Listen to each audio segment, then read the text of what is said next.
Papa Dudut.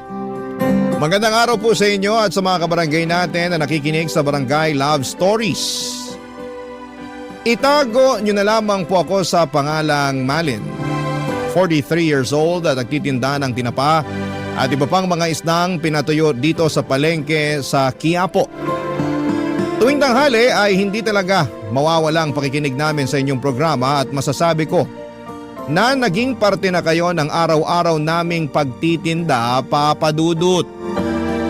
Maghahalong saya at lungkot ang nararamdaman ko sa tuwing nakakapakinig ng mga kwento na ibinabahagi ng mga kabarangay natin. Isang araw ay naisip kong magpadala ng sarili kong istorya sa inyong istasyon. Buti na lamang at tinulungan ako ng anak ko para makapag-email sa inyong programa. Magsisimula ang kwento ko taong 2000 kung kailan 18 anyos pa lamang ako nang dalhin ng tiyahin ko dito sa Maynila mula sa probinsya namin sa Aklan.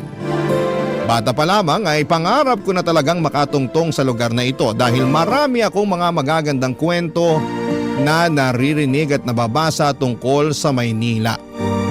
Pero dahil mahirap lang ang buhay namin sa probinsya ay natakot ako na baka hanggang pangarap na lamang ang lahat. Buti na lamang at minsang umuwi doon ang tiyahin ko na kapatid ng nanay ko para magbakasyon. Doon nakita at naranasan niya ang hirap ng buhay namin. Maswerte kasi siya dahil may negosyo siya ritong malaking sari-sari store at bakery dahil naglakas loob siyang lumuwas upang makipagsapalaran at magtrabaho noong kaedad ko lamang siya. Dito na rin siya nakapag-asawa kaya hindi ko mapigilang humanga sa kanya, Papa Dudut. Tapos, inalok niya ako kung gusto ko raw bang sumama sa kanya sa Maynila para tumao sa tindahan niya at ang sweldo ko ay ang pagpapaaral niya sa akin sa kolehiyo. Siyempre hindi na ako tumanggi at agad kong sinunggaban ang opportunity na yon, Papa Dudut.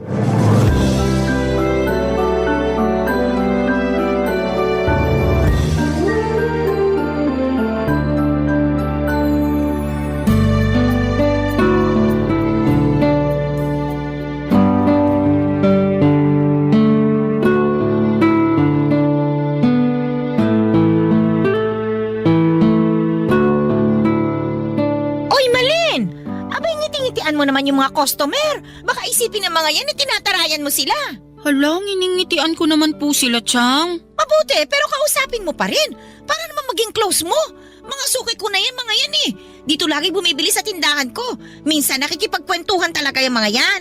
Oo nga po eh. Kaso hindi ko naman maintindihan yung iba nilang kwento. Basta na lang kasi sila nagsasalita tapos nagsasabi pa ng kung ano-ano. Abay, sakyan mo na lang. Ganun talaga yung iba eh. Baka walang kausap sa kanila. Kaya kung kani-kanino na lang nagkukwento. Pag nagkwento sa'yo, sagutin mo. Para lang kunwari nakikinig ka sa kanila. Aalis din naman yung mga yun. Sige po. Susubukan ko na po na mas makinig sa kanila. Ganyan talaga. Bawal dito sa tindahan ko yung hiya-hiya. Hindi ko lang po kasi mapigilan. Pakiramdam ko kakainin ako ng buhay ng ibang customer. Lalo na yung mga lalaki. Ha? Bakit naman? Kasi po kung makatingin para akong hinuhubaran eh. Sobra ka naman sa hinuhubaran. Baka naninibago lang sa'yo kasi nga bagong salta ka dito eh. Kahit siguro ako yung customer na makakita sa'yo, titinan din naman kita mula ulo hanggang paa. Ganun po ba talaga yung mga taga Maynila? Ano bang pinagsasasabi mo dyan? Yung grabe makatingin. Ay, hindi ka ba nakikinig? Siyempre, naninibago sa'yo kaya ganun yun. Pag nasanay naman sila sa pagmumukha mo, hindi ka na nila papansinin. Pasensya na po kasi naninibago lang din ako. Ay, alam ko naman yon. Pero sabi ko nga sa'yo, bawal dito sa tindahan ko yung hiya-hiya. Hindi lang naman dito sa tindahan ko, no? Kundi sa buhay na rin. Alam mo ba, dumaan din naman ako sa edad mong yan nung araw. At aaminin ko ha, medyo mahihiyain din ako. Lalo na nung bagong salta lang ako rito sa Maynila. Pero sinantabi ko yung hiya na yon. Kinapalan ko yung mukha ko para makapaghanap ng matinong trabaho at kumita ng pera. Tapos, nilakasan ko lang din ang loob ko na talagang makipagsapalaran sa negosyo. Kaya nga naitayo ko tong tindahan at bakery ko eh. Mahirap po ba? Mahirap ang ano? Yung pinagdaanan nyo nung araw. Abay, oo naman. Sobrang hirap. Palagi nga akong umiiyak noon kasi May pagkabalat sibuyas ako. Lalo na pag pinagagalitan ako ng amo ko nung nagtatrabaho ako sa karinderya bilang dishwasher at servidora. Naku po, ang sama-sama ng loob ko talaga sa kanya. Pakiramdam ko, pinahihiya niya ako nun sa ibang mga customer namin. Pero napagtanto ko na pinangangaralan lang niya pala ako. Pinagsasabihan niya lang ako ng dapat at hindi ko mga dapat gawin para matuto ako. Aba, simula noon, tinandaan ko lahat ng mga sinabi niya at dinala ko yun sa puso ko hanggang ngayon. Ang galing nyo naman po. Abay, oo naman. Kasi nga, tinapangan ko. Tinatagan ko yung loob ko. May gusto kasi akong patunayan sa sarili ko noon. Ayokong umuwi sa probinsya natin ng talunan. Na walang napapala sa pagluwas ko rito sa Maynila nung araw. Kaya nga dapat ganun ka rin. Partida pa ha. Hindi pa ako nakapag-aral ng kolehiyo noon. Ikaw nga napakaswerte mo kasi pinag-aaral kita. Kaya nga po nagpapasalamat ako sa inyo ng husto. Wala nga naman yun. Sadyang naawa lang talaga ako sa nanay mo. Kasi nga, sobrang hirap ng buhay ninyo sa probinsya natin Nanay mo rin naman kasi ang may kasalanan. Hindi sumama sa akin dito nung araw at mas piniling manatili dun sa lugar natin. Kesyo, ayaw daw niya rito, magulo raw, at ayaw raw niyang iwan yung magulang namin. Yan, tinamang napala niya. Nakapag-asawa ng mahirap at nagtitinda na lang ng tinapa para mabuhay. Wala naman po sigurong masama sa pagtitinda ng tinapa. Marangal naman pong trabaho yun, Chang. Marangal nga, pero mababa ang kinikita. Maliit. Kaya kayo isang kahig, isang tuka Simula ngayon, dapat baguhin mo na yung pag-iisip mo. Dapat, kung magkakaroon ka ng ambisyon, abay taas-taasan mo na. Nagkakaintindihan ba tayo? Opo, naiintindihan ko po lahat ng mga sinabi nyo. Ay, mabuti naman. Ayoko sa lahat yung mahina ang kukote at saka mabagal umintindi. Ayusin mo ha. Binida pa naman sa akin ng nanay mo na matalino ka raw. Pangako po na aayusin ko na yung pagtatrabaho ko rito at saka yung pag-aaral ko po. Mabuti naman. Dapat lang. Wag na wag mong sasayangin ang oportunidad dahil minsan lang yan kung dumating sa buhay natin.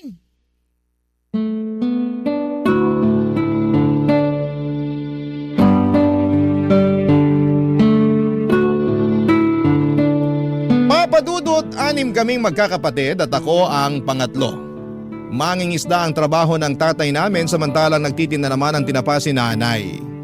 Sa aming magkakapatid, ako lang talaga ang may pangarap na makapunta sa Maynila kaya nga pinilit kong makapagtapos ng high school kahit na napakahirap ng buhay namin.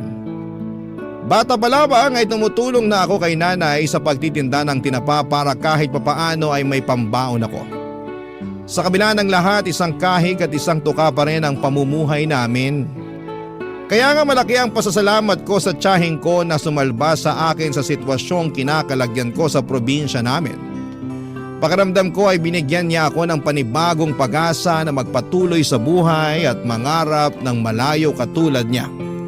Strikta si Tia at kahit na pamangkin niya ako ay tauhan lang din ang trato niya sa akin. Katulad ng isa ko pang kasamahang tendera. Wala pong special treatment kumbaga dahil gusto raw niyang matutunan ko ang mga bagay sa Maynila at paghirapan ng bawat sentimo na ginagastos niya sa pagpapaaral at pagpapakain niya sa akin. Wala namang kaso yon dahil alam kong hindi pinupulot ang pera, Papa Dudut. Ang motto nga ng tiyahing ko sa buhay ay isang malaking kasalanan ang mamatay na mahirap. Hindi nagtagal ay naging motto ko na rin yon sa buhay. Habang nagtatrabaho ako sa tindahan ay pumapasok ako sa isang university sa Maynila at kumuha ako doon ng kursong may kinalaman sa pagnenegosyo. Dahil gusto kong magtagumpay sa larangan na yon pagdating ng araw. Kapag walang klase ay abala naman ako sa pagtatrabaho sa tindahan ng tiyahing ko at kahit na nakakapagod ay iniisip ko na lamang na magbubunga rin ang lahat ng pinaghirapan ko pagdating ng panahon. Sabi nga ng nanay ko ay hindi naman sa lahat ng araw ay nagtatanim tayo. Darating din daw ang takdang panahon na aanihin natin ang lahat ng tinanim natin. At yun lang ang palagi kong iniisip. Kaya nga nagsikap talaga ako sa pag-aaral at nagsipag sa pagtatrabaho, Papa Dudut.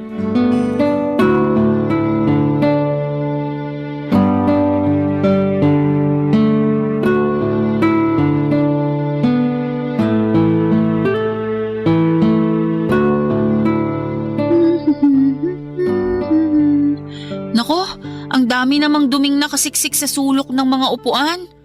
Buti na lang naisipan kong magwalis. Kung hindi, baka makita pa to ni Chang. Anong makikita ni Mama? Tiki! Sa gwapo kong to? Mukha akong butiki sa'yo.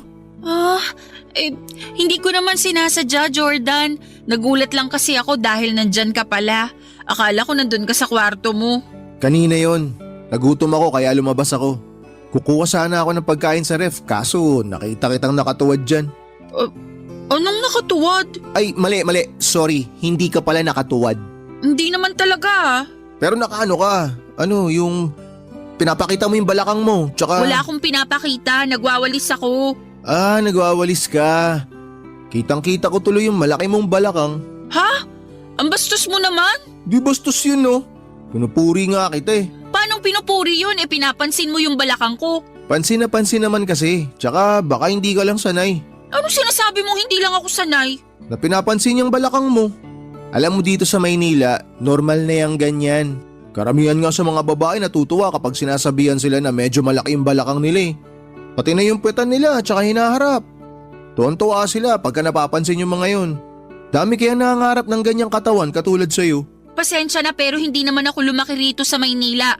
Kaya hindi ako sanay na pinapansin yung katawan ko. Probinsyana ka nga pala kasi kaya hindi ka sanay. Wala naman sigurong masama sa pagiging probinsyana, di ba? Wala nga. Pero kung kumilos kasi kayo para kayong nasa panahon ng kopong-kopong.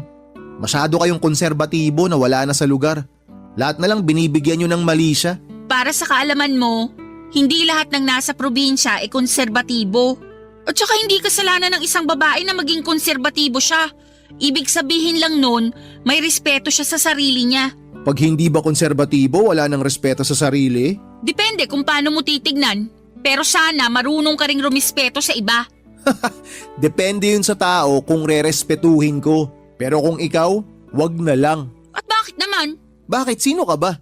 Hindi ka nga taga rito eh. Papaalala ko lang sa'yo probinsyana ka na nakapunta rito sa Maynila kasi naawa sa'yo yung nanay ko. Kung di naman dahil sa kanya, kung di kanya dinala dito, sigurado ako na habang buhay kang mabubulok dun sa probinsya nyo. Sobra ka naman magsalita. Hindi ka ba tinuruan ng mabuting asal? Di kasi halata sa'yo eh. Wala ka bang naintindihan sa mga sinabi ko? Depende sa tao kung sino ang rerespetuhin ko. Malas mo, hindi ka kasama dun. Arte-arte mo, hindi ka naman maganda. Anong sabi mo? Hindi ka na nga maganda, bingi ka pa. Alam mo, buti na lang, makurbay ang balakang mo. Kaya pwede na rin. Anong pwede na rin? Napakabastos mo naman. Oy, kumalma ka nga. Nagbibiro lang ako. Hindi nakakatawa yung biro mo. Nakaka-offend kaya. Ganyan pala mga probinsyana, no? Walang sense of humor. Bastos ka talagang magsalita. Hindi ako bastos. Sensitibo ka lang. Ay nako, makakuha na nga ng pagkain dito sa ref. Wow, hindi lang malaki. Malambot din. Napakabastos mo. Isusumbong kita kay Jack. Sige, subukan mo. Malalagot ka sa akin. Bakit? Anong gagawin mo? Malalaman mo kapag nagsumbong ka. Kaya kung ako sa'yo, isara mo yung bunganga mo. Yan, ganyan. Manahimik ka. Kung ayaw mong gumulo yung buhay mo dito. Hoy, makinig ka. Mula ngayon, matuto kang iayon yung kaartihan mo sa ganda mo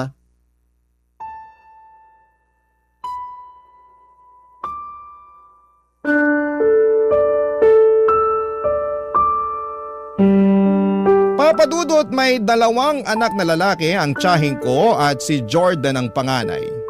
Nasa 3 taon na siya noon sa kolehiyo at sa parehong eskwelahan kami nag-aaral. 21 years old na ang pinsang kong yon. Malaking lalaki po si Jordan kung ilalarawan ko. May itsura pa at hindi ko gusto ang galawan lalo't may pagkamayabang ito. Napapatanong nga ako sa sarili ko noon kung ganon talaga ang mga kalalakihan na pinanganak at lumaki sa Maynila. Yun bang presko ang ugali at may pagkahambog? Hindi naman sa nilalahat ko, Papadudot, pero ilan din sa mga kaklase ko, mapa lalaki man o babae, ay ganon ang pakikitungo sa akin. Sa totoo lang ay hindi ako komportable kapag nasa paligid ako ng pinsang kong si Jordan. Kakaiba kasi siyang tumingin at pakiramdam ko ay binabantayan niya ang bawat galaw ko. Nung una iniisip kong baka gusto lamang niya akong makilala ng mas malalim dahil nga sa magpinsan kami. Kaya nga lang habang tumatagal ay kinukutuban ako ng hindi na maganda sa kanya. Sa kabila ng lahat ay pinilit kong isantabi ang nararamdaman kong yon dahil ayaw ko siyang pag-isipan ng masama. Kahit minsan na nga na nabastos niya ako, Papa Dudut. Barangay Love Stories. Barangay Love Stories. Papa Dudut, may 2 palapag ang bahay ng tiyahin ko. At may maliit akong kwarto sa bahay nila na nasa unang palapag. Habang nakatira doon ay nakatoka ako sa paglilinis ng bahay tulad ng paghuhugas ng pinggan, pagwawalis ng sahig at paglilinis ng CR bago ako pumasok sa eskwelahan o di kaya ay magtinda sa tindahan nila. Magkahiwalay ang tindahan at bahay ng tiyahin ko pero hindi naman malayo ang pagitan noon sa isa't isa. Nilalakad ko nga lang yon ng 3 minuto at nasa may bukana kasi yon ng barangay kung saan sila nakatira. Bale, ang pasok ko noon sa eskwelahan ay 5 araw na pare-parehong nagtatapos ng 3:00 ng hapon. Tapos nagjo-duty naman ako sa tindahan ng tiyahin ko bandang 4:00 hanggang 10:00 ng gabi. Umuuwi muna ako sa bahay nila para magpalit ng damit at magwalis ng sahig o di kaya ay maghugas ng pinggan.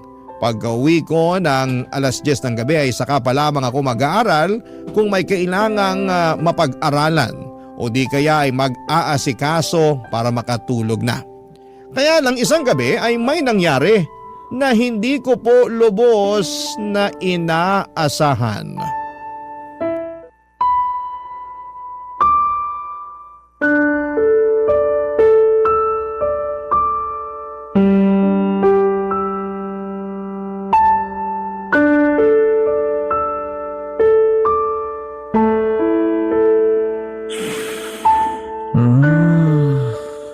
Bang-bang mo naman. Ang sarap nito, halik-halikan. Ano ginagawa mo? Shhh! Huwag kang maingay. Mamaya may makarinig sa atin eh. Aray! Bakit mo ako tinadyakan? Nagtatanong ka pa talaga? Ikaw, bakit ginawa mo sa akin yan? Ginawa sa'yo ang ano? Yung pumasok dito sa kwarto ko, tapos hinahalik-halikan mo pa yung hita ko. Huy, pwede ba hinaan mo yung bibig mo? Baka magising si mama at papa tapos kung ano pang isipin ng mga yun. Mabuti nga para malaman nila yung ginagawa mo. Sinabing huwag kang maingay eh. Ano ba? Bitawan mo ko! Tatanggalin ko lang tong kamay ko sa bibig mo kapag nangako ka sa akin na mananahimik ka na. Ano? Hindi ko to tatanggalin hanggat hindi ka nangangako sa akin na hindi mo ko isusumbong kay na mama at papa. Mangako ka! Ako! Tumango ka kung naiintindihan mo ako. Tango! Buti naman nagkakaintindihan tayo. Ang sama-sama mo! Nakainom lang ako. Tsaka hindi ka naman sinasadya eh. Anong pinagsasabi mong di mo sinasadya? Pumasok ka sa kwarto ko, tapos may gusto kang gawin sa akin kung hindi ako nagising. Ang sabi ko nga, nakainom lang ako. Wala naman akong gagawing masama sa'yo. Tsaka hindi ko sinasadya na pumasok dito sa kwarto mo. Aray, grabe ang lakas ng pagkakatadyak mo sa akin.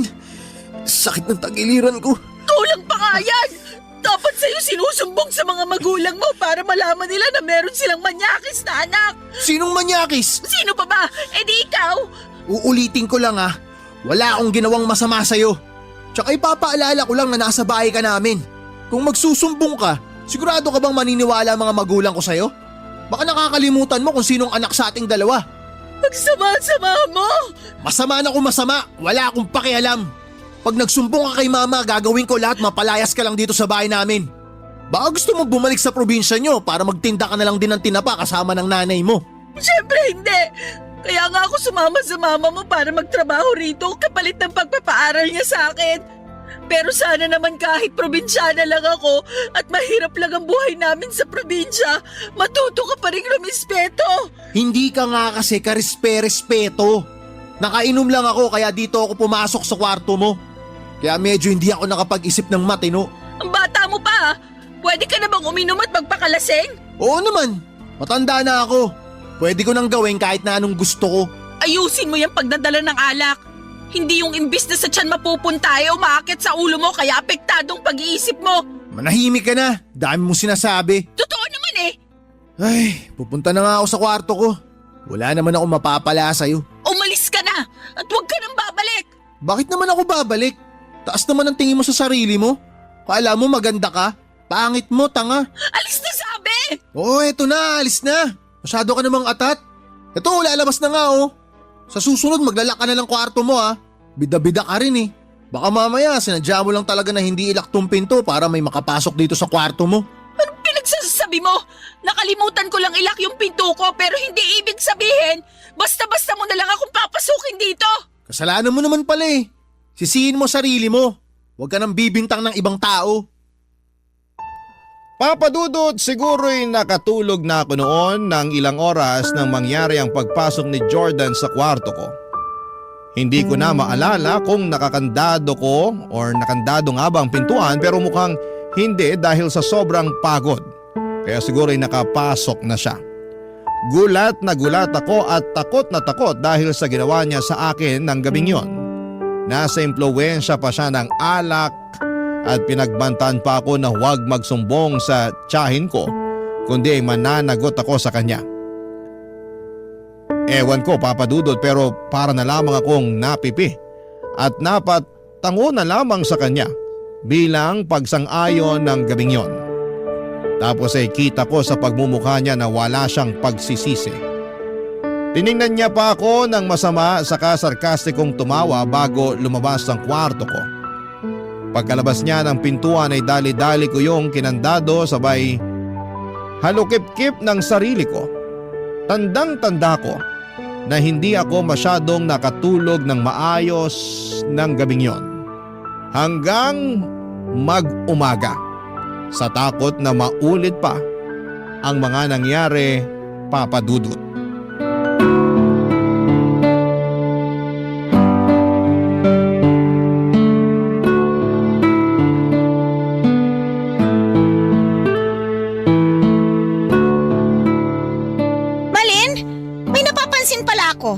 Ano po yun? Magkaaway ba kayo ni Jordan ko? Po? Ay nako, ang bingi-bingi mo namang bata ka. Pasensya na po. Ang sabi ko, kung magkaaway ba kayo? Hindi naman po. Bakit po? Hindi ko kasi kayo nakikitang nagpapansinan eh. Hindi mo kinakausap yung anak ko. Magpinsan naman kayo ah. Kaya napaisip ako kung magkaaway ba kayo o ano. Kinakausap ko naman po si Jordan kung may sasabihin ako sa kanya. Pero kung wala naman hindi ko na siya kailangan kausapin. Ah, ganun ba? Opo. Sayang naman kasi mabait pa naman yung anak kong yun. Alam mo ba, paborito ko yan kaysa dun sa kapatid niya Pero pareho ko naman silang mahal dahil mga anak ko sila. Kaya lang, natatangi talaga yang si Jordan. Lagi ko nga yung ipinagmamalaki sa mga kumari at mga suki ko. Okay po. Anong okay po? Yan lang ba ang sasabihin mo sa dami ng mga sinabi ko? Wala naman po akong ibang masasabi tungkol kay Jordan, kaya sumang-ayon na lang po ako sa inyo. Sa bagay, tama ka rin naman. Ay nako, ipinagmamalaki ko talaga yung anak ko na yon. Napakasipag sa pag-aaral, mabait, simula pagkabata, masunurin yan, at saka marunong rumispeto. Ano ba yung binubuntong-buntong hininga mo dyan? Naiinis ka ba? Sorry po, hindi ko lang napigilan. Bakit ka naiinis? Kanino? Sa akin ka ba naiinis? Ha? Opo, kasi kung makapagsalita kayo, kung makapagsabi kayo ng mabait at marunong rumispeto yung anak nyo, parang kilalang-kilala nyo na siya. Ha? Anong sabi mo? Kung alam nyo lang sana yung ginawa ng magaling yung anak, baka magbago yung tingin nyo sa kanya. Bakit? Ano bang ginawa ng anak ko? Tsaka kanino? Sa'yo? Opo. Teka, bakit ka ba umiiyak dyan? Ano bang ginawa sa'yo ni Jordan? Binastos niya ako ng bagong dating pa lang ako rito. Tapos nung nakaraang gabi lang pumasok siya sa kwarto ko para pagsamantalaan. Bakit niyo po ako sinampal? Kasi kasi pinagbibintangan mo yung anak ko Hindi ko po pinagbibintangan si Jordan. Totoo pong ginawa niya yun sa akin. Hindi ako naniniwala sa mga sinasabi mo. Gumagawa ka lang ng kwento. Bakit ko naman po gagawin yun? Ako nga yung agrabyada rito. Anong ikaw? Hoy, maghinay-hinay ka sa pagbibintang mo, Malin ha? Hindi ganyan ang pagkakakilala nakikinig sa mga sinabi ko? Mabait si Jordan! Marunong siyang rumispeto! Akala nyo lang yon, pero may tinatagong kabanyakan yung anak nyo. Pag hindi ka tumigil, palalayasin kita sa pamamahay ko! Ako na nga po yung naagrabyado. Ako pa yung palalayasin nyo. Malamang! Alam nga naman yung anak ko. Anak ko yun! Ikaw ay pamangkin ko lang! Kaya anumang oras, pwede kitang pauwiin sa probinsya natin! Please po, huwag niyo akong pauwiin sa amin sa probinsya. Ayoko po doon. Oh, ayaw mo pala pero bakit ganyan ang ugali mo? Kami na nga nagpatira sa'yo rito. Sinisiraan mo pa yung anak ko. Abay, napakawalang utang na loob mo naman. Hindi ko po sinisiraan ang anak niyo. Paninirang puri yan. Tsaka wala ka namang ebidensya eh. Sigurado ako na napanaginipan mo lang yon. Ganyan din ako nung kaedad mo. Madalas akong bangungutin. Tapos akala ko nangyari talaga sa akin sa tunay na buhay. Pero panaginip lang pala ang lahat. Hindi po yun panaginip. Alam ko po. Sigurado po ako. Panaginip lang yon. Baka masyado ka lang pagod. Nung natulog ka, kaya na naginip ka ng masama. At saka, akala mo ba, hindi ko napapansin yung pagiging lutang mo? Po? Ano naman pong kinalaman nun? Malaki. Kasi nakikita ko na napakabagal mo mag-isip. Kapag may mga customer tayo, hindi mo kaagad naaasikaso kasi nakatulala ka lang dyan. Siguro nga dahil puyat ka. Ayusin mo kasi yung tulog mo. Papa Dudut, hindi ko na napigilan ang bibig kong makapagsabi ng totoo para kontrahin ang mga sinabi ng tiyahing ko tungkol sa anak niya. Alam kong nangako ako sa pinsang ko na mananahimik pero sa tuwing nakikita ko siya sa bahay, ng tiyahin ko ay bumabalik yung mga kasalanan niya sa akin. Bukod doon ay mukha rin naman siyang hindi nagsisisi, kaya nga hanggat maaari ay ginagawa ko ang lahat ng paraan para lamang hindi magkaroon ng interaksyon sa kanya. Pero imposible naman yon dahil nakatira kami sa isang bubong, kaya nga alam kong mapapansin ang tiyahing ko na iniiwasan ko si Jordan. At dahil tinanong na niya kung bakit ay nasabi ko na nga ang kadahilanan. Pero laking gulat ko nang magalit sa akin ang tiyahin ko. Tinawag niya akong sinungaling at inakusahang gumagawa ng kwento. Kaya naman nasaktan ako ng husto, Papa Dudut. Mas masakit pa yung naramdaman ko sa kaloob-looban ko kesa sa sampal na ibinigay niya sa akin, Papa Dudut. Barangay Love Stories. Barangay Love Stories. Papa Dudut, dahil sa mga nangyari ay nagbago na lang bigla ang pakikitungo sa akin ng tiyahin ko. Akala ko nga ay papalayasin na niya ako sa kanila pero hindi naman pala. Pinag-aral pa rin niya ako at nagtatrabaho pa rin ako sa tindahan niya. Pero lalo niya akong trinato na parang hindi na niya ako kaano-ano, kaya naman labis akong nalungkot, Papa Dudut. Inisip ko pa nga na sana nananahimik na lamang ako at pinalagpas ang ginawang kabastusan ng aking pinsan at sana hindi ko na lang sinabi sa tiyahin ko. Mabilis na lumipas ang 4 na taon nang makapagtapos na ako sa kolehiyo. Plano ko na noong maghanap ng ibang trabaho para makaipon ng pera at makabukod na, pero hindi naging ganon kadali ang pakikipagsapalaran ko sa paghahanap ng mapapasukan, kaya sa bahay pa rin ang tiyahin ko ako umuwi. Tumutulong pa rin ako sa tindahan niya nang walang bayad. Hindi na sa bahay nila nakatira si Jordan matapos nitong makipag-live-in sa girlfriend nito 1 taon pagka-graduate niya sa college. Kaya nga aminado ako na nakahinga ko ng maluwag dahil hindi ko nakasama sa iisang bubong ang manyakis kong pinsan. Isang araw ay nag-decide ang tiyahin ko kasama ang tiyo ko at anak nilang bunso na umuwi ng probinsya ng kanyang asawa sa Samar dahil meron daw emergency doon. Hindi ko na alam kung ano yung emergency pero sa akin nila ibinili ng bahay nila. Nabantayan ko raw hanggang makauwi sila. Wala naman problema sa akin yon lalo't 5 araw lang naman sila noon. Kaya lang nung huling gabi na nila sa probinsya ay umuwi na lang sa bahay si Jordan na lasing na naman.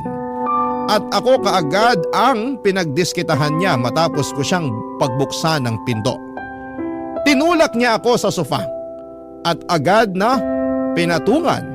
Pero bago pa siya may magawa sa akin ay natuhod ko na ang kanyang pagkalalaki.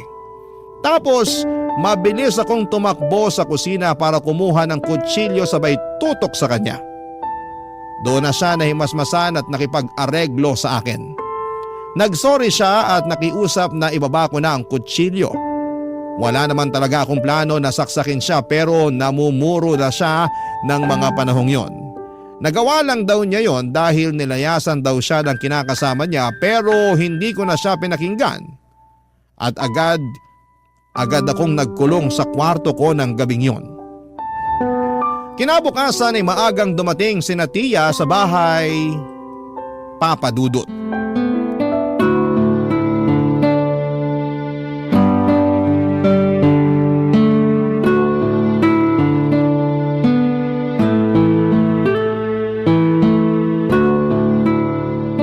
Grabe ma, sobrang namiss ko po tong luto nyo. Oo nga eh. Simula nung umalis ka rito sa bahay para makipag-live-in dun sa girlfriend mo, marami na akong luto na hindi mo nakain. Ay, kumusta na nga pala yung kinakasama mo? Hiwalay na po kami. Ano? Kailan pa? Noong 1 linggo pa po. Oh, bakit ngayon mo na sinabi sa akin? Naunahan na po ako ng hiya. Hindi po kasi ako nakinig sa inyo nung sinabi nyo na masyado pang maaga para bumukod kami. Akala ko po kasi kaya na namin eh. Kaso, ultimo yung mga maliliit na bagay, maliliit na problema, pinag-aawayan namin ng matindi. Maliit lang ba na problema yung dahilan kaya kayo naghiwalay? Parang ganun na nga po, mga maliliit na bagay na nagpatong-patong na. Tsaka kasalanan ko rin naman po kung tutusin kasi napagbuhatan ko siya ng kamay nung huling beses na nag-away kami. Good morning po, Chang. Oh, Malin, andiyan ka na pala sa kwarto mo. Bakit ngayon ka lang lumabas? Masama po kasi yung pakiramdam ko kaya… Weh, masama ang pakiramdam. Talaga lang ah. Baka ayaw mo akong makita kaya nagkukulong ka sa kwarto mo. Sinong gugustuhin makita yung pagmumukha mo pagkatapos ng ginawa mo sa akin kagabi? Sige nga. Uy, wala akong ginawa sa'yo kagabi ah. Wala pa pala sa'yo yung kamuntikan mo na naman akong pagsamantalahan dahil lasing ka at malungkot sa paghihiwalay niyo ng kinakasama mo? Ha? Saan naman ang galing yan? Teka nga Malin, ano ba yung pinagsasasabi mo dyan? Yang magaling yung anak ang tanongin ninyo kung anong ginawa niya sa akin nung bigla na lang siyang umuwi rito sa bahay niyo kagabi. Anong ginawa mo kay Malin? Wala akong ginagawa sa kanya ma. Oh, wala naman daw pala eh. Siyempre yun po talagang sasabihin niya. Kasi sino ba namang tao ang gumawa ng mali na aamin sa kasalanang nagawa niya? Wala naman po, diba? Alam mo ikaw, maghinay-hinay ka sa pagbibintang mo sa anak ko ha? Pag hindi ako talaga nakapagtimpi, baka masampal na naman kita. Huwag niyo naman po sanang kampihan yung anak niyo, Chang. Natural, anak ko to eh. Malamang kakampihan ko siya. Kahit na gumawa siya ng mali, ikakampihan niyo pa rin dahil anak niyo? Ganun po ba yun? Hoy, wala akong ginawang mali sa'yo. Masyado kang imbento. Ikaw ang sinungaling! Ang kapal ng mukha mong walang yaka. Ma, huwag ka maniwala sa babaeng yan. Sinisiraan niya lang ako sa inyo. Bakit ko naman gagawin yun? Anong mapapala ko? Alam ko na gusto mong gawin. Kinukuha mo loob ng mama ko kasi sip-sip ka. Tumigil na nga kayo, pwede ba? Naiingayan na ako sa inyo eh. Tsaka, mahiya naman kayo sa mga natutulog sa itaas. Paano na lang pag binaba tayo rito ng tatay mo? Ha, Jordan? At magtanong kung bakit tayo nagsisigawan dito. Sige nga! Bakit po ako tinatanong nyo? Bakit di nyo pagsabihan niyang si Malin? Kaya nga! O ikaw namang babae ka. Ano ba talagang problema mo, ha? Bakit ba lagi mo nalang pinagbibintangan itong anak ko? Hindi po ako nang bibintang. Totoo po yung sinasabi ko. Siyempre hindi dinay ni Jordan yun. Wala akong i-deny kasi wala namang kailangang i-deny. Wala akong ginawang masama sa'yo. Maraming beses mo na akong ginawa ng masama. Pinsan mo pa naman ako, pero hindi mo na ako nirespeto. Hoy! Maghinay-hinay ka sa pagsasalita ng ganyan sa anak ko, ha? Baka nakakalimutan mo kung sino ka lang sa pamamahay na ito. Hindi ko po nakakalimutan at nagpapasalamat po ako kasi pinatira niyo ako rito sa bahay niyo at pinag-aral. Pero pakiramdam ko hindi na po ako ligtas dito kasama yung anak niyo. O anong gusto mong gawin ko? Kung uuwi na ulit dito si Jordan at dito na siya titira, alam nga namang siyang mag-adjust sa'yo. Kung ganyan lang din pala na may issue ka dito sa anak ko, bakit hindi na lang ikaw lumayas? Total, tapos na naman kitang pag-aralin eh. Kaya bahala ka na sa buhay mo. O ngayon, para malinaw sa ating dalawa, simula sa araw na ito, pinalalayas na kita dito sa bahay ko. Papa Dudut, wala na akong nagawa para baguhin ang isip ni Tia nang palayasin niya ako sa pamamahay nila. umiyak na lamang ako at tinitigan ang masama ang pinsang kong si Jordan bago sila tinalikuran para mag-impake ng gamit at damit ko. May sinabi pa ang tiyahin ko tungkol sa pagiging walang utang na loob ko.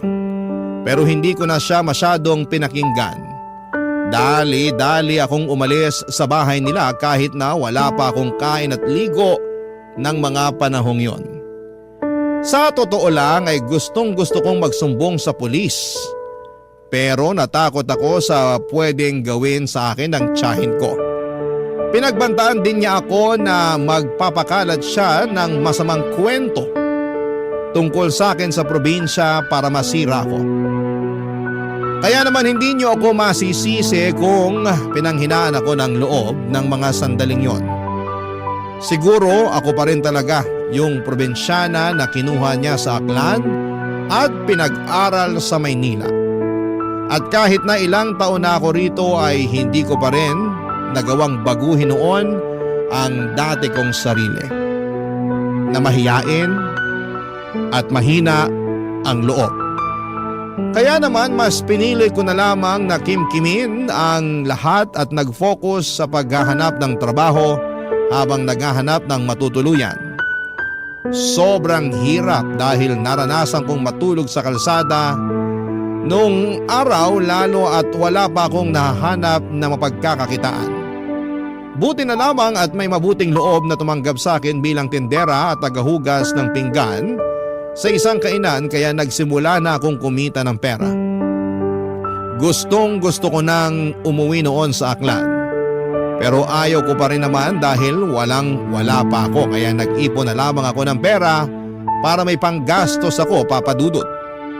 Mabilis na lumipas ang 9 na taon na kapag-asawa na ako rito at nagkaanak. Tapos ay nakarating na lang sa kaalaman ko na namatay na pala ang pinsang kong si Jordan matapos masangkot sa isang aksidente sa motor. Dahil awang-awa ako noon sa tiyahin ko ay pinuntahan ko siya sa bahay nila dahil gusto kong makiramay sa kanya kaya lang ay hindi na pala ako welcome doon, Papa Dudut.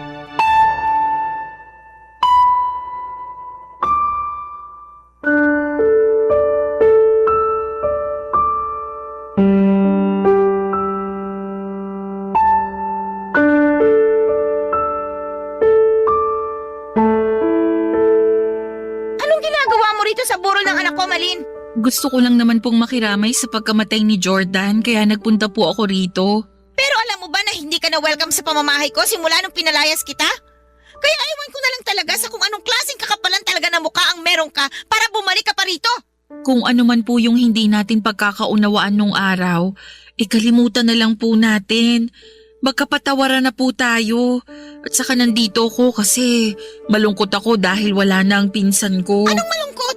Akala mo ba maniniwala ako sa sinasabi mong yan? Baka ang ibig mong sabihin masaya ka kasi sa wakas namatay na yung anak ko.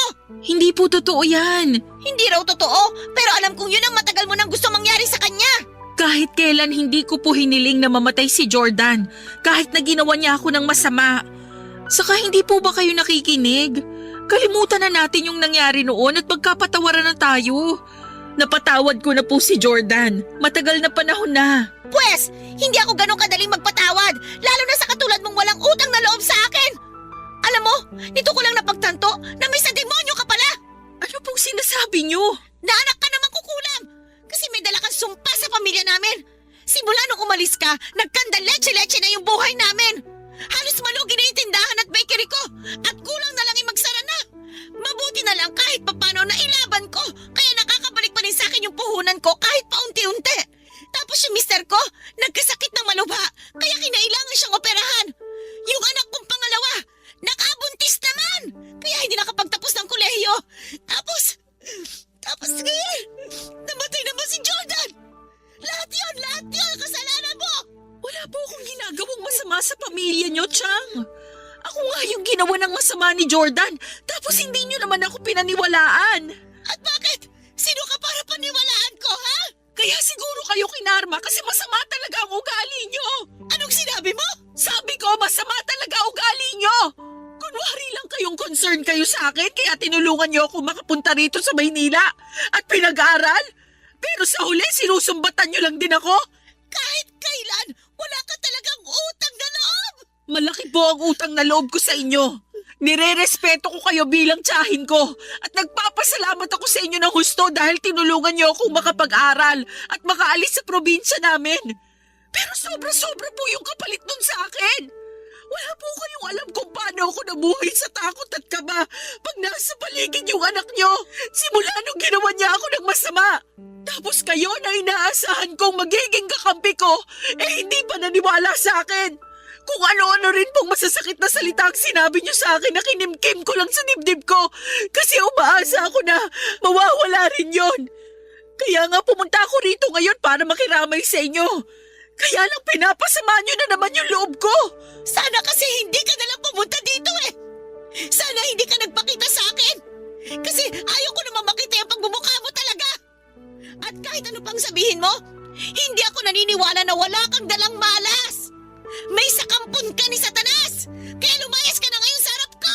Hindi niyo na po ako kailangan palayasin dahil aalis po talaga ako. O ano pang hinihintay mo? Pasko? Bagong taon? Alis na! At wag ka nang magpapakita pa sa akin! Papadudot, pinagsisihan ko na po na pumunta pa ako sa burol ng pinsan ko matapos akong ipahiya at palayasin ng tiyahin ko. At kahit na hanggang makauwi ako sa bahay namin ay iyak ako ng iyak. Nagsumbong agad ako sa asawa ko at sinabi niya sa akin na huwag na raw akong magpakita sa tiyahin ko o bumalik pa sa bahay nila kahit kailan. Bagay na sinang-ayunan ko naman. Hindi ko lang mapigilang malungkot dahil sincere naman at seryoso ang pakikiramay ko sa kanya ng panahong yon. Pero siguro'y hindi na talaga kami magkakasundo pa. Nasaktan lang din ako noong sinabi niyang may dala akong kamalasan at sumpa sa pamilya nila samantalang ako na nga ang ginawa ng masama ng anak niya noon. At hindi niya ako pinaniwalaan kaya siguro'y nakarma sila. Pero hindi naman ako humiling noon. Baka kusa lang talagang binigay sa kanila yon ang kapalaran. Simula noon ay pinutol ko na nga ang ugnayan sa tiyahin ko at sa pamilya nila. Kung tatanungin ninyo ako, kung may balita pa ako sa kanila ay wala na po masyado. May naririnig po akong kwento mula sa iba naming kamag-anak na may sakit daw ang tiyahin ko pero hindi ko na po kinumpirma pa. Siguro may bahagi sa akin na natatakot nang magpakita sa kanya dahil baka sumbatan niya lang ulit ako at pagsalitaan ng masama at masakit. At ayoko na ulit na mangyari yon, Papadudot. Sa kasalukuyan, pamilya ko na lamang at negosyo ang iniintindi ko. Alam ko na hindi madali ang pinagdadaanan ko noong araw at sa kamay pa mismo ng kamag-anak ko. Pero nagpapasalamat pa rin po ako sa Diyos. Dahil hindi niya ako pinabayaan, Papadudot. Na sa tuwing nangyayari yon ay nililigtas niya pa rin ako. Kaya naman, sa kanya ang kapurihan. Hanggang dito na lamang po ang sulat ko, Papadudot. Maraming salamat po sakaling mapili po ninyong i-ere ang kwento ng buhay ko. God bless and more power sa Barangay Love Stories. Ang inyong forever kapuso at kabarangay, Malin. Dear Papadudot, magandang tanghali po sa inyo. Sumulat po ko sa inyo para i-share ang isang nakakatuwang alaala ko mula noong kabataan ko na hanggang ngayon ay hindi ko pa rin makakalimutan. Isa itong kwento na tiyak akong makakarelate ang lahat lalo na sa mga kaedaran ko na dumaan sa parehong henerasyon. Tawagin niyo na lamang po ako sa pangalang Jepong, 38 years old at isang city guard. Ang kwento ay nangyari 16 years ago. Di pa uso noon ng Facebook at isa pa lamang akong hamak na binatang tambay noon. Wala pang social media ng panahon namin. Ang tanging kinakaadikan ng mga kabataang tulad ko noon ay ang pagtitext sa cellphone. Isa sa mga hindi ko malilimutan noong panahon ko ay nung nauso ang pagkakaroon ng text clan. Para sa mga hindi po nakakaalam, sa mga Gen Z, ang clan ay grupo ng mga taong karaniwan ay hindi magkakakilala na nagmula pa sa iba't ibang mga lugar. Ang mga miyembro nito ay araw-araw na nag-uusap sa text, nag-a-update sa mga kaganapan sa buhay nila at nagsisend ng mga kung ano-anong quotes sa pamamagitan ng group messaging. Sa panahon ngayon, ang tawag naman dito ay group chat. Pero sa panahon namin, sa halip na isahang pag-send ang ginagawa sa message namin ay mano-mano namin po itong pinapadala. Kung nakaregister ka naman sa Anlitext na promo, ay maaari mo itong isend to all sa lahat ng miyembro ng inyong clan. Ang tawag namin doon ay GM o yung group message Papa Dudut.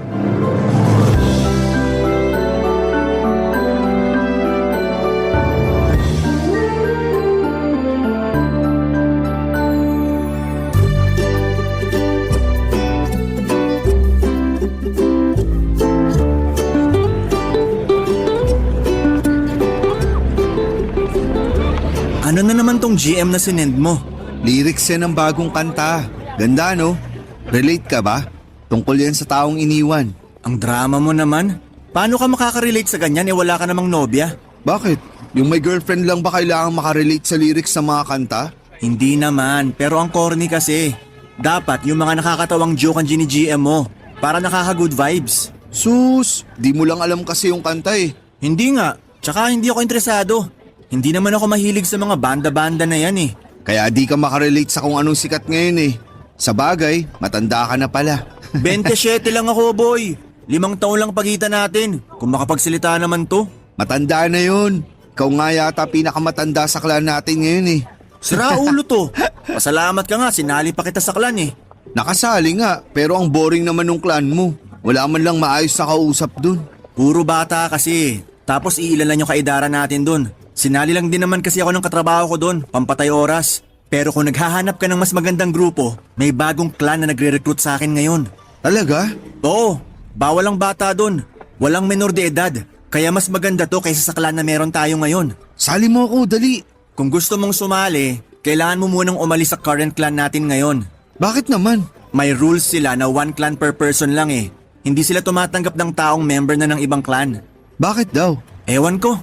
Exclusive lang daw sila eh. Ang dami naman nilang alam. Clan lang naman yan eh. Hindi lang yun kasi basta-bastang clan.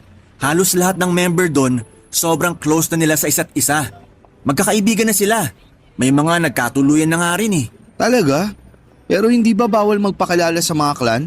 Dapat may gamit kang codename? Oo, bawal. Pero wala naman silang magagawa kung nagkagustuhan yung mga clanmates eh. Tsaka hindi na nila malalaman kung may mga nakikita mang clan members. Hindi rin maiiwasan yon kasi may mga nagaganap namang grand eyeball. Marami bang babae doon? Marami. Isa tong clan na to sa pinakasikat na clan ngayon. Daming ang sumasali eh, kaya pili lang talaga yung kinukuha nila. Tsaka may limit lang ata yung bilang ng members. Paano ba makasali? Kailangan may kakilala kang member. Yung katrabaho ko, member ngayon dun. Pwedeng-pwede niya tayong ipasok kung sakali. Sali tayo. Alis na tayo sa clan natin ngayon. Puro coach lang naman nare-receive kong text sa kanila eh. Sige, sasabihan ko yung katrabaho ko. Baka sakaling dito na ako makahanap ng girlfriend. Malay mo. Balita ko, madalas silang nag-grand eyeball eh. At ang sabi, marami raw magagandang babae sa clan nila.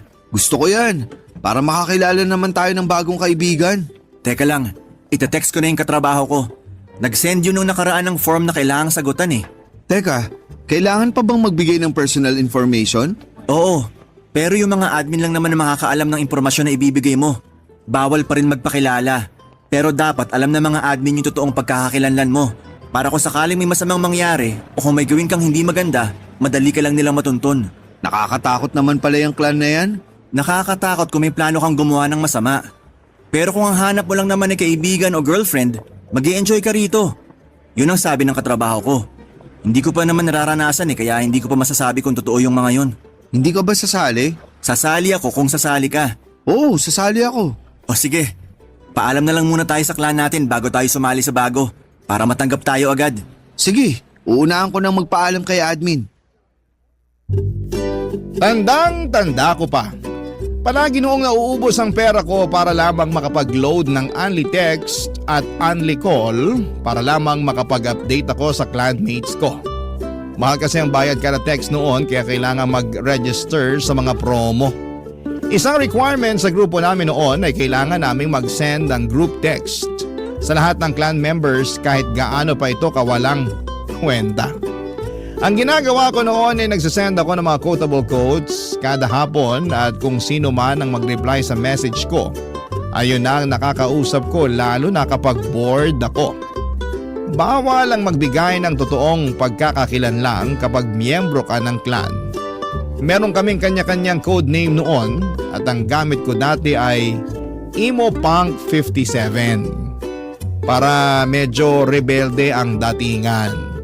Ang code name na yon ay laging nakalagay sa dulo ng bawat text message na pinapadala namin na siyang nagsisilbing naming signature. Tuwing nagkakaroon kami ng bagong miyembro ay nagpapakilala sila sa pamamagitan ng ASL o yung tinatawag na age, sex, location. Kasama ng code name nito. Required sa amin na isave ang number nila para maisama sila sa send to all list namin. Kung tama ang memorya ko, Papadudot, nasa mahigit 50 na katao ang miyembro ng clan namin noon. May ilan na mula pa sa Rizal, Cavite, Lucena, Batangas, Pampanga at kung saan-saan pa. Isa sa mga miyembro nito na hindi ko makakalimutan ay si Lady Maldita na naging textmate ko noong panahong yon, Papadudot.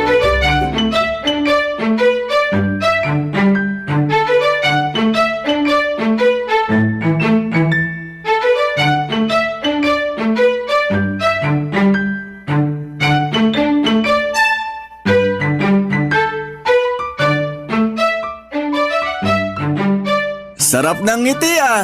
Sino ba yung ka-text mo at para kang baliw dyan ang umingiti mag-isa? Wala. Magka-text lang kami ni Lady Maldita ngayon. Lady Maldita? Hindi ba yan yung bagong pasok sa clan natin? Oh, siya nga. Bilis ah! Close na kayo agad? Winelcome ko lang siya tapos nagtuloy-tuloy na yung usapan namin. Kausap ko rin yan nung nakaraan eh. Talaga? Anong pinag-usapan nyo? Wala naman, kung ano-ano lang. Pero masarap siyang kausap, no? Oo, ang kulit nga niya sa text eh. Hindi siya na nag-uusapan. Kaya minsan hindi ko namamalayan yung oras. Ilang oras na pala kaming magkausap. Malayo siya sa codename niya na Maldita kasi hindi naman siya Maldita talaga. Tinanong ko nga siya kung bakit Lady Maldita yung codename niya. Oh, anong sabi? Wala lang daw. Trip lang daw niyang gamitin yung salitang Maldita para cool daw pakinggan. Kung sa bagay, emo punk nga yung codename mo. Hindi ka naman emo. Mas lalo sa'yo. Dark Knight 69? Superhero ka? Kaya nga codename eh. Kanya-kanyang trip lang yan. Sa tingin mo, maganda tong si Lady Maldita sa personal? Hindi ko alam. Di ko pa naman siya nakikita eh. Bakit? Type mo? Medyo. Anong medyo? Oo at hindi lang ang sagot sa tanong ko. Hindi pa nga ako sigurado. Magaan siya kausap pero hindi ko pa naman siya nakikita ng personal kasi. Kailangan ba makita mo muna siya bago mo siya magustuhan? Malamang. Ikaw ba gusto mong magkagusto sa pangit? Siyempre kung ako papipiliin, dun ako sa maganda. Pero nasa tao rin naman kasi yan. Kung nahulog ka dahil sa ugali ng tao, kay pangit man yan, titibok talaga ang puso mo para sa taong yun. Baka lang kasi masayang yung pagkagusto ko sa kanya kung pangit naman pala siya. Ang pangit naman nun? Nakabase ka sa panlabas na anyo ng tao? Yun na magdidikta sa'yo kung mamahalin mo ang isang tao o hindi? Oh, bakit? Anong masama dun? Ganun naman talaga sa totoong buhay. Ipokrito ka kung sasabihin mong hindi ka naghanap ng magandang babae na magiging nobya mo. Hindi. Hindi ako ganung tao. Mas gugustuhin ko na lang yung babaeng totoong mahal ako at mahal ko kaysa sa taong gusto ko lang kasi maganda siya. Napakabuti mo namang nilalang. Wala akong magagawa kung yun ang gusto mo. Basta ako, alam ko kung anong gusto ko. Bata ka pa nga talaga kung mag-isip. Matanda ka na kasi. Sira ulo. Paano kung pangit si Lady Maldita? Sa akin na lang siya? Bakit? Type mo rin si Lady Maldita? Bakit naman hindi? Katulad ng sinabi mo, magaan siya kausap. Totoo yun. Parang may tinatago siyang talino kasi may sense of humor din siya. Hindi siya boring. Di natin masabi. Baka magustuhan ko rin siya. Loko ka, aagawin mo pa siya sa akin. Bakit? Sa'yo ba siya para maagaw ko? Magkausap lang naman kayo ah. Tsaka ikaw mismo nagsabi na hindi ka pa sigurado kung magugustuhan mo siya kasi hindi mo pa naman nakikita yung mukha niya. Kahit na, ako nauna sa kanya. Bakit? May pila ba? Hindi to first come first serve. Kung sino magustuhan niya, yun ang panalo. Nakikipagkompetensya ka ba sa akin? Bakit? Takot ka? Ba't naman ako matatakot sa'yo? Di hamak naman na mas lamang ako sa'yo. Yun naman pala eh. Eh di may the best man win na lang. Ako na yun. Huwag ka nang mag-aksaya ng oras. Huwag ka masyadong pakampante. Magugulat ka na lang ako na pala yung pinili. Nek-nek mo. Taas ang tingin mo sa sarili mo eh. Hanggang ngayon wala ka pang nobya. Malay natin si Lady Maldita na yun. Sa akin mapupunta si Lady Maldita. Sisiguraduhin ko yun. Tingnan na lang natin kung kanino siya mauuwi. Simula noon ay gabi-gabi na kaming magka-text ni Lady Maldita. Mula raw siya sa Santa Rosa, Laguna at mas matanda siya ng 2 taon kesa sa akin. Nagtatrabaho siya sa isang kumpanya na hindi niya pinangalanan. No boyfriend since birth daw siya at first time lang na sumali sa clan. After siyang makatanggap ng imbitasyon mula sa isang unknown number. Masayang kausap sa text si Lady Maldita, Papa Dudut. Lagi nga akong excited noon tuwing nakakatanggap ako ng message mula sa kanya. Wala pang 1 segundo ay may sagot agad ako sa mga message niya. Noong araw, lagi akong nakakatanggap ng love quotes mula sa kanya. Yun ang dahilan kung bakit ko naisip na baka may gusto siya sa akin. Ang pag-uusap naming dalawa ni Lady Maldita sa mga sumunod na linggo ay mas lumalim pa hanggang sa nawala na sa isip namin noon ang pagkakaroon namin ng clan. Binaliwala namin ang rule na bawal magbigay ng personal information sa isa't isa. Nagpakilala ako kay Lady Maldita at doon ko na rin nalaman na ang totoo niyang pangalan ay Almira. Tumagal pa ng 1 buwan ang pag-uusap naming dalawa, Papa Dudut. May ilang pagkakataon na gusto ko siyang tawagan para sana mas maging maayos ang kwentuhan namin dahil minsan ay nakakatamad ding mag-text. Pero kada tumatawag ako ay hindi ito sinasagot ni Almira. Mahiyain daw kasi siya. At tuwing may kausap siya sa telepono ay nabablangko ang utak niya. Mas gusto raw niya ang text para may oras siyang makapag-isip sa mga i-reply niya.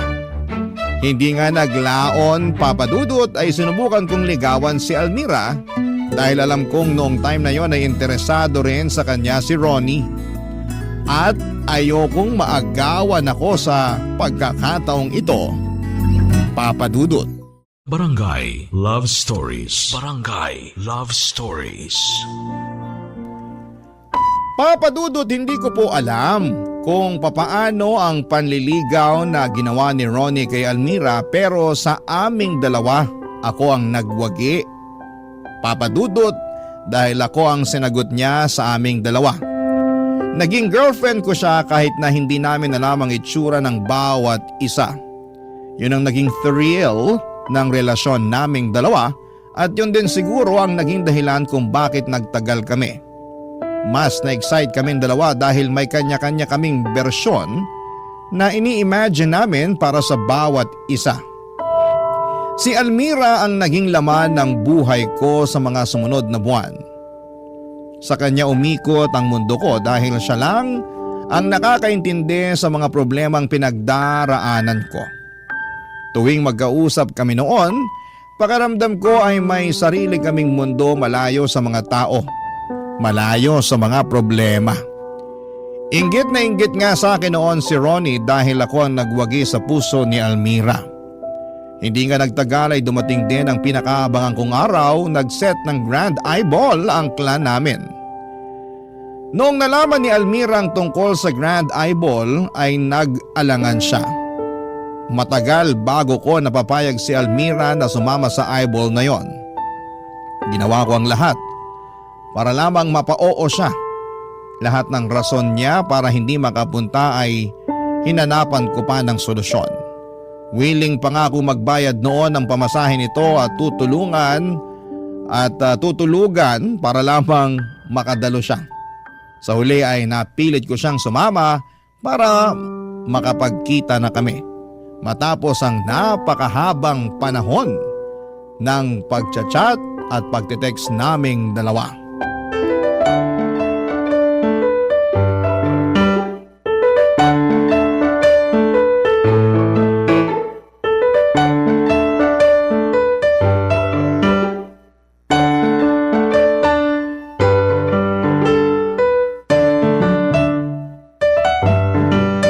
Jepong, manlibre ka naman dyan kahit soft drinks lang. Sa akin natambay ka pa talaga magpapalibre? Wala akong pera. Ikaw nga tong dapat manlibre. Ikaw yung may maayos na trabaho sa ating dalawa. Pecha de peligro ako ngayon. 20 pesos na nga lang natitira sa pitaka ko Puro barya pa. Kung bakit kasi sobrang gastador mo? Nakalimutan mo yata na breadwinner tong kausap mo. Winner saan? Sira, breadwinner. Ang ibig sabihin nun, ako yung bumubuhay sa pamilya ko. Ah, yun pala ibig sabihin nun. Akala ko nanalo ka. Ano palang plano mo sa Grand Eyeball ng clan natin? Pupunta ka ba? Siyempre naman. Yun na yung pagkakataon namin ni Almira para magkita. Talagang seryoso na yung relasyon nyo ni Almira. Oo naman. Anong akala mo sa amin? Naglalaro lang ng bahay-bahayan? Swerte mo.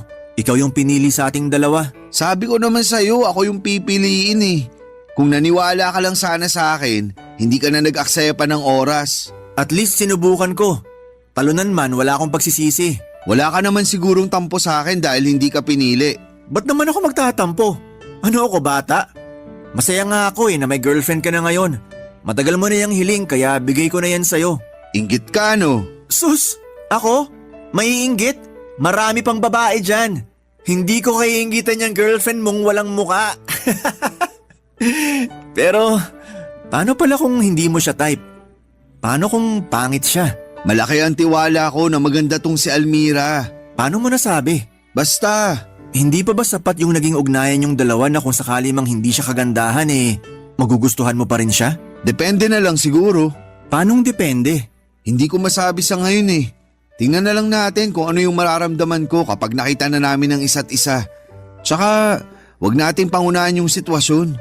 Malay ba natin kung maganda naman pala si Almira, di ba? Binibigyan lang naman kita ng paalala. Dapat hindi ka masyadong mag-expect. Baka mamaya sa sobrang taas na expectation mo, madismaya ka lalo. Teka, ba't mo ba pinagpipilitang pangit si Almira? Nagkita na ba kayo?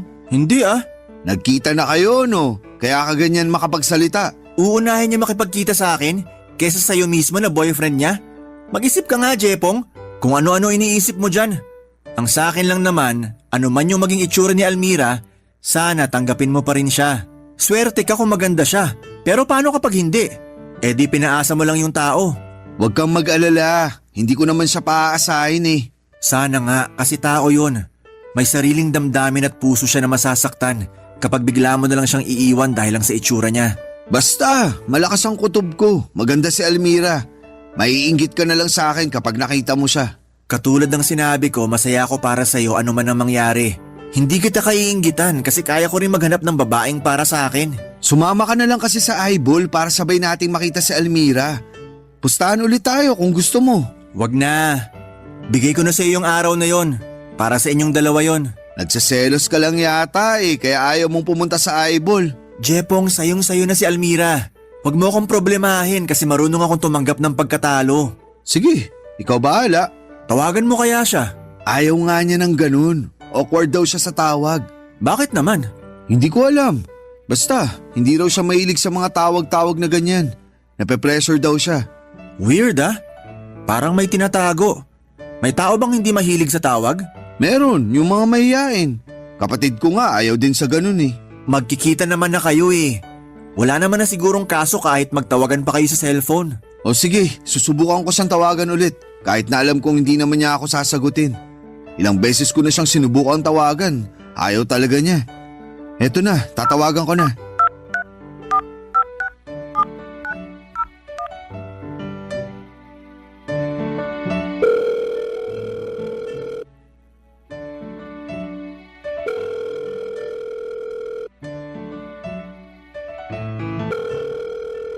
Mukhang ayaw nga talaga. Hello? Sumagot siya! Hello? Almira? Sandali lang Hanap lang ako ng pwesto. Ronnie! Sumagot siya! Parang naka-jackpot sa loto Sige na, mag-usap na kayo. Maiwan muna kita. Usap lang kami.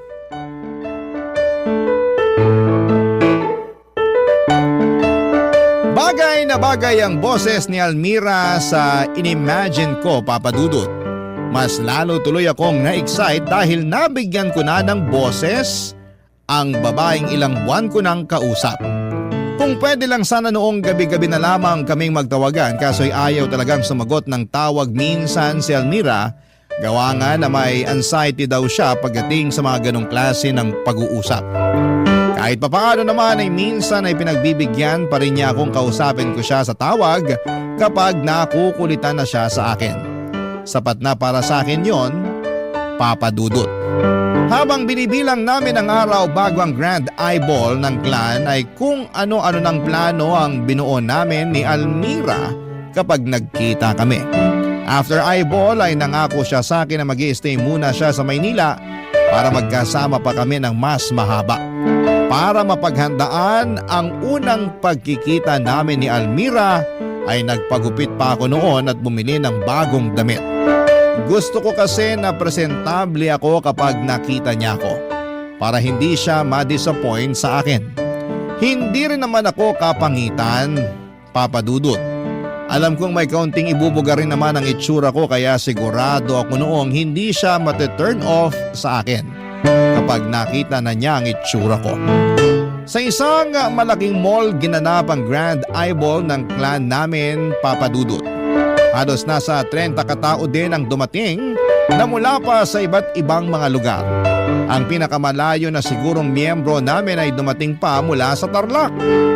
Pero sa 30 katao na miyembro na nagpakita noong araw na yon, wala si Almira. Ang huling text niya sa akin noong araw na yon ay nasa biyahe na raw siya. Pero pagkatapos noon ay hindi ko na siya makontak pa. Maging ang mga kasamahan namin ay hindi niya nire-replyan. Sobrang dismayado ako noon kay Almira sa puntong nagkaroon ako ng tampo sa kanya ng araw na yon.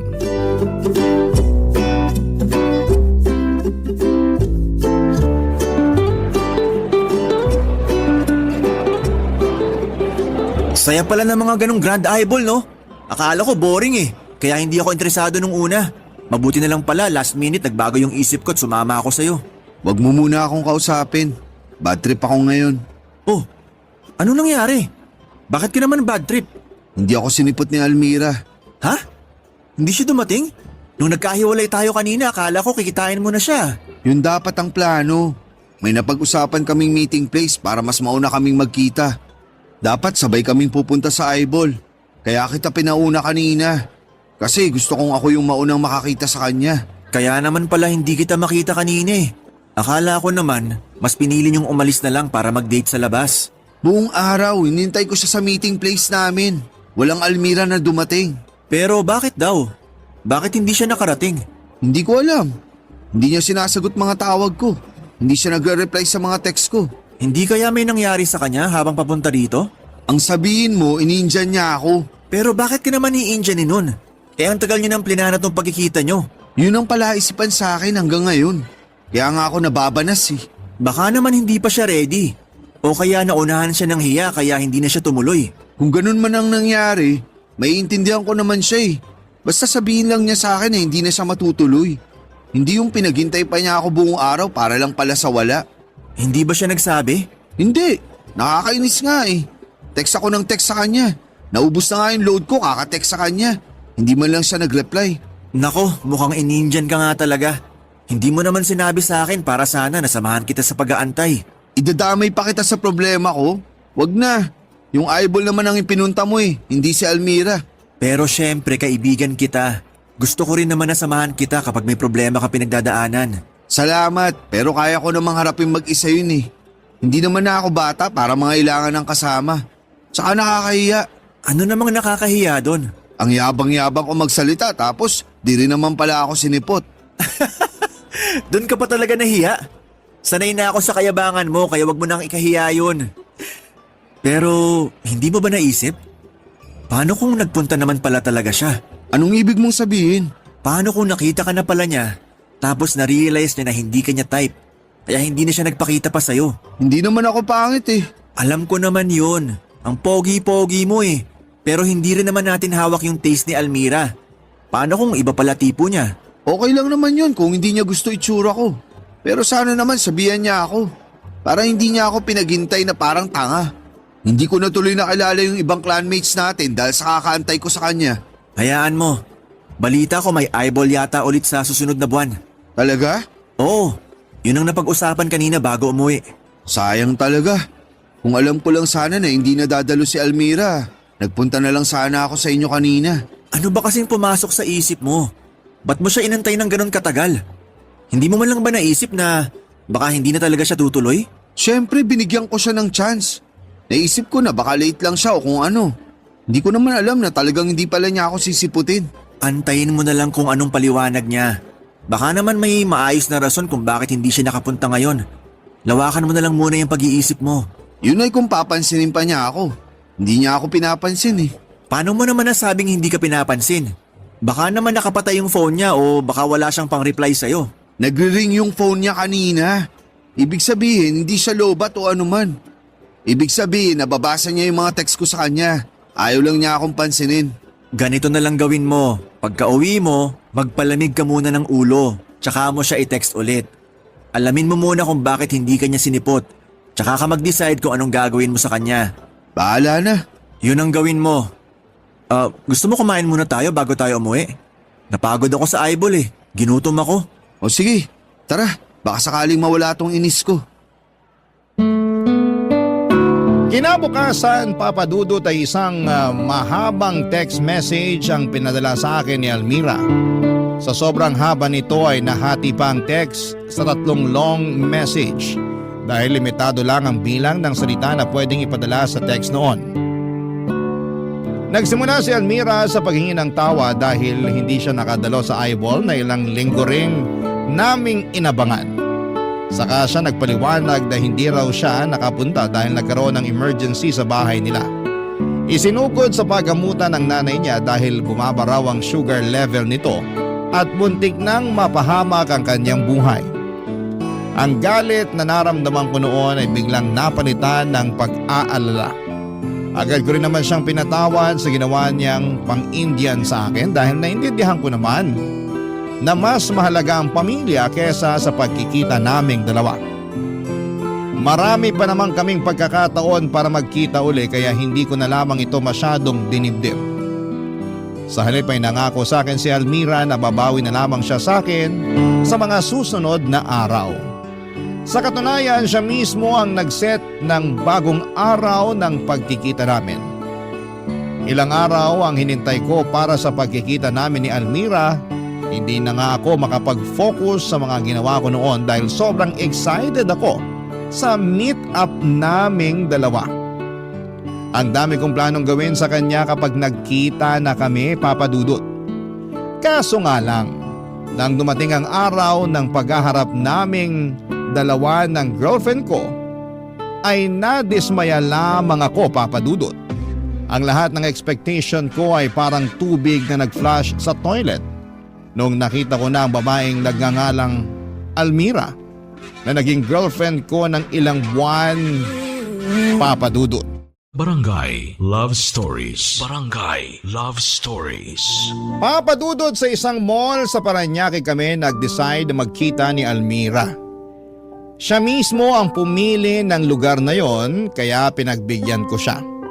Sobrang dami ng tao noong araw na yon dahil araw ng Sabado.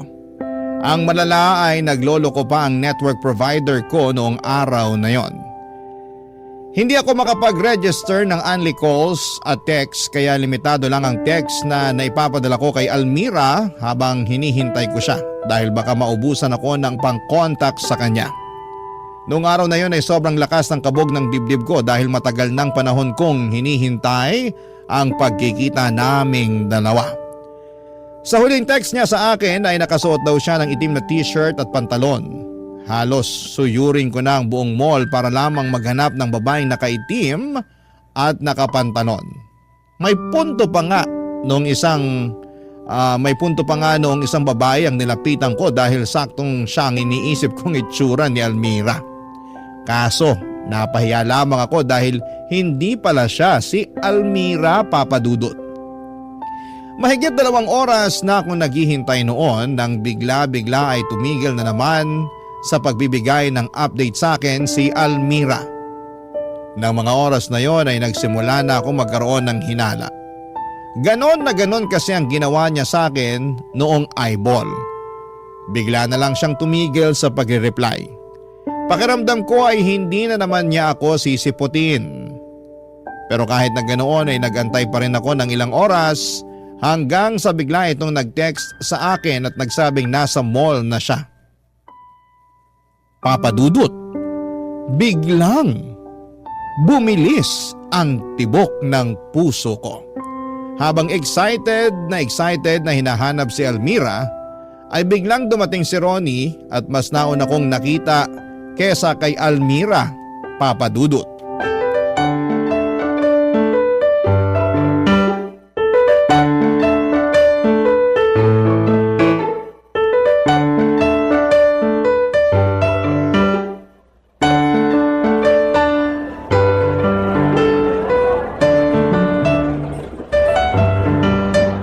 Jepong!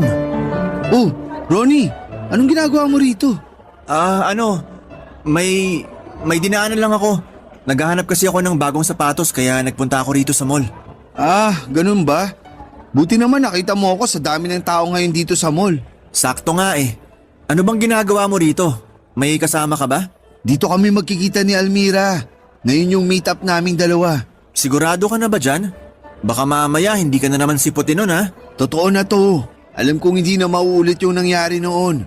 Kapag ginawa ulit yun ni Almira, alam niyang magagalit ako sa kanya. Kaya sigurado ako ngayon na magkikita na talaga kami. Gusto mo samahan muna kita magantay para naman hindi ka maboring dito? Sige, pwede naman para may makausap din ako.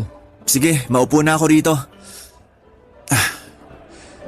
Itong Almira ba na to? Gano'n na ba kalalim yung pagtingin mo sa kanya? Seryoso na talaga ako sa kanya. Sobrang nahulog na yung loob ko kay Almira. Na kahit ano man ang itsura niya, kahit pangit siya, tatanggapin ko talaga siya. Talaga? Ganon ka na kaseryoso sa kanya? Kahit na hindi pa kayo nagkikita? Oo hindi ko alam kung bakit pero para bang ang tagal na naming magkakilala. Alam niya yung mga trip ko eh. Tanggap niya yung pagkatao ko. Maliban sa'yo, siya lang siguro yung taong nakakaintindi sa akin. Kaya kahit buong araw pa ako maghintay sa kanya rito, aantayin ko talaga siya. Kulang na nga lang ako na mismo pumunta sa kanila eh. Ba't di mo ginawa? Ayaw niya. Strict daw yung parents niya. First time lang daw kasi niya magkaroon ng boyfriend kaya baka mabigla yung mga magulang niya kapag nakita nila ako. Kaya siguro natatakot siyang makipagkita sa akin nung una kasi kinakabahan siya. First time lang niyang makipagrelasyon eh. Ganon ba? Oo, kaya hindi ko siya minamadali. Pero ngayon, ang dami kong plano para sa amin ngayong araw. Pagdating niya, hindi ako magsasayang ng oras. Susulitin ko tong buong araw na magkasama kami.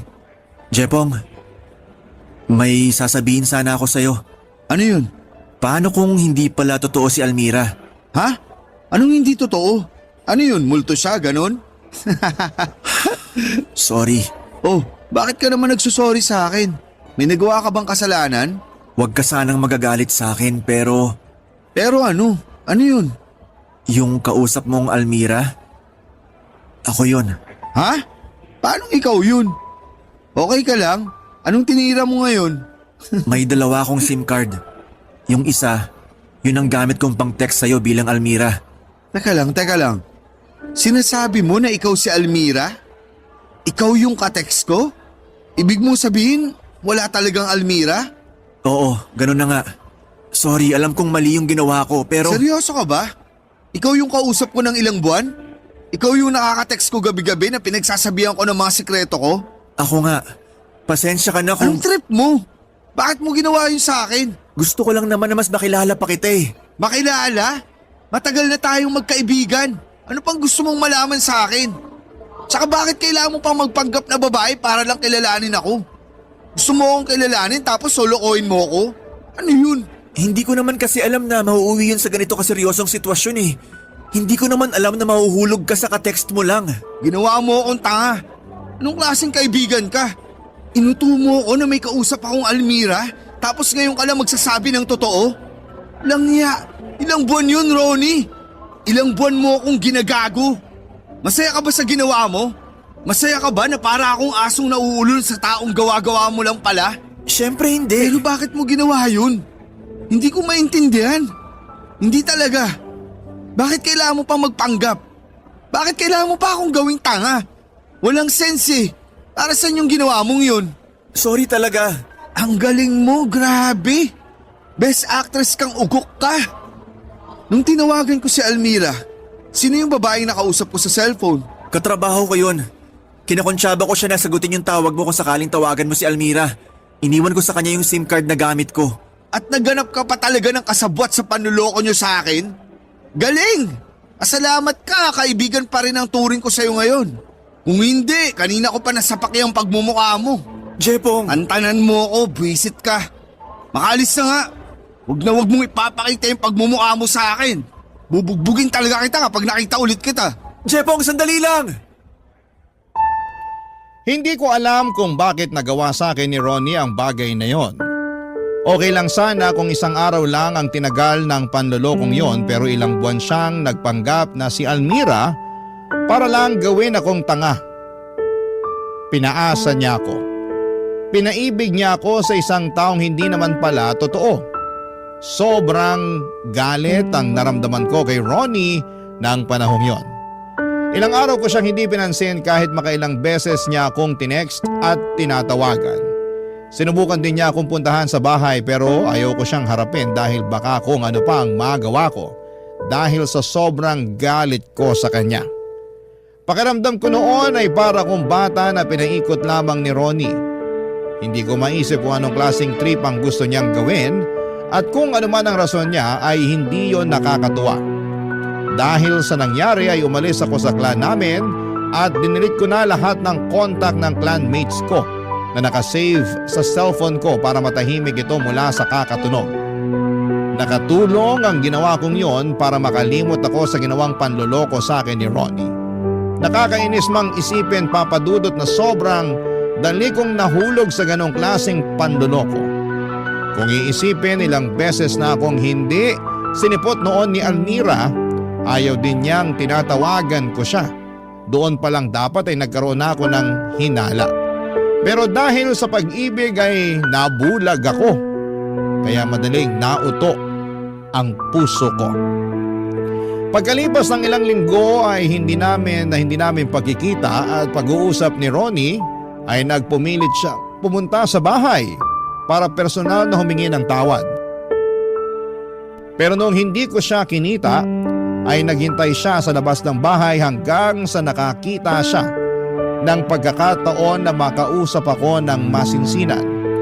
Kahit ayaw ko ay hinarap ko siya para malaman ang sagot kung bakit niya nagawa sa akin yon. At nagulat ako sa revelasyong kanyang ginawa, Papa Dudut.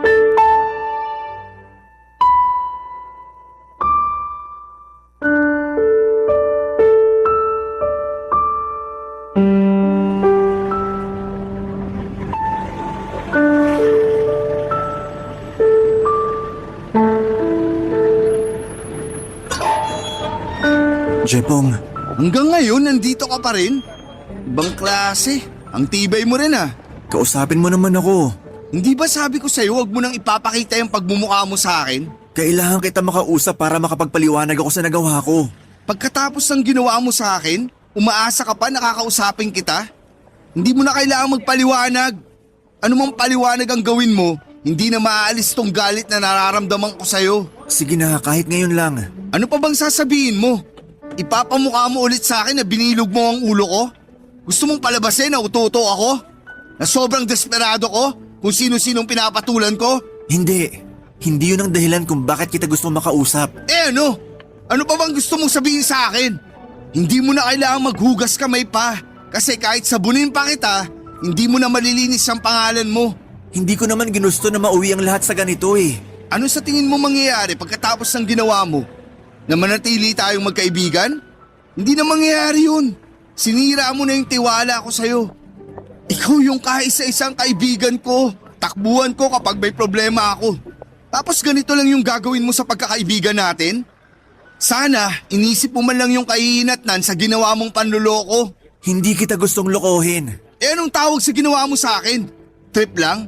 Nagawa ko yun sa'yo kasi gusto kita. Anong sabi mo? May gusto ako sa'yo, Jepong. Matagal na.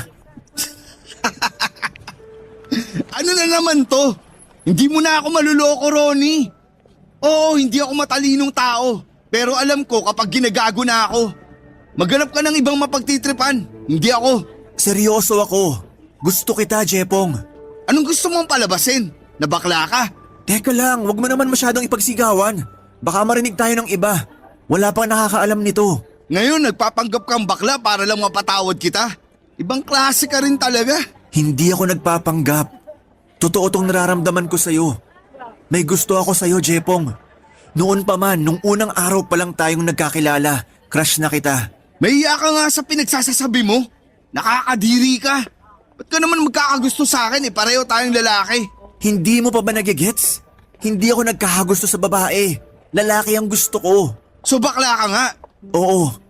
Hindi ko yun maamin-amin sa'yo kasi baka hindi mo ako matanggap kaya ang ginawa ko, nagpanggap ako bilang babaeng textmate mo para mas makilala pa kita.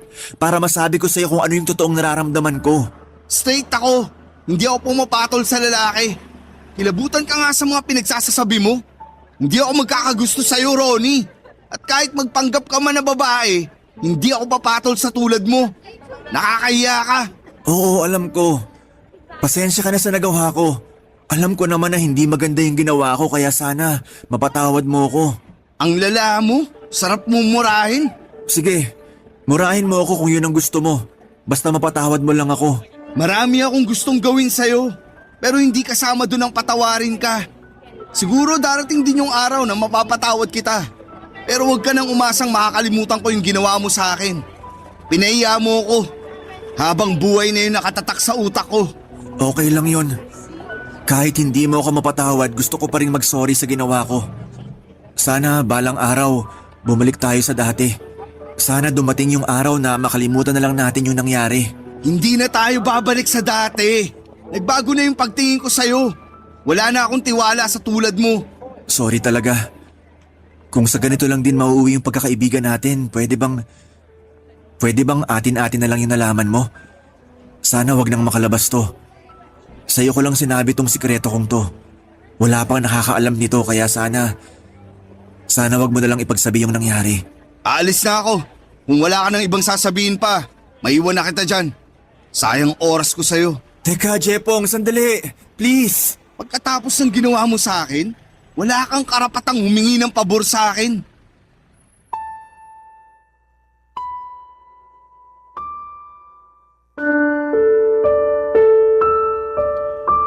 Aaminin ko, Papa Dudut, na tinayuan ako ng balahibo sa mga sinabi sa akin ni Ronnie.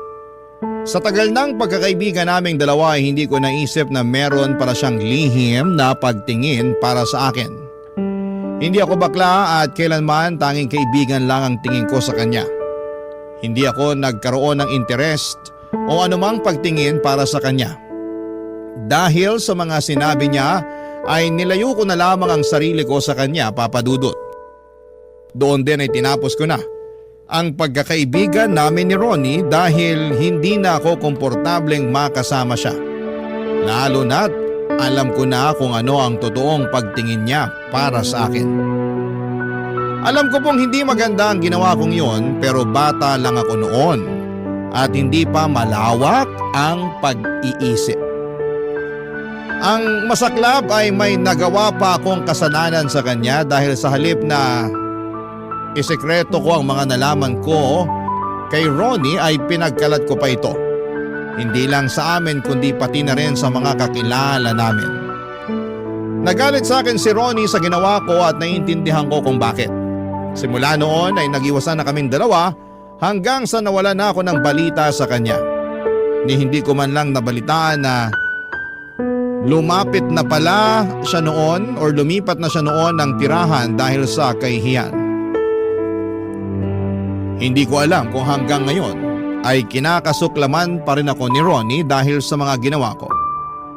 Pero kung ano man ang nagawa niya sa akin noon ay matagal ko na siyang napatawad. Paminsan-minsan ay nanunumbalik lang sa alaala ko ang kwentong ito dahil napapaisip ako kung kumusta na nga ba si Ronnie, ang dati kong kaibigan na itinuring kong para ng kapatid.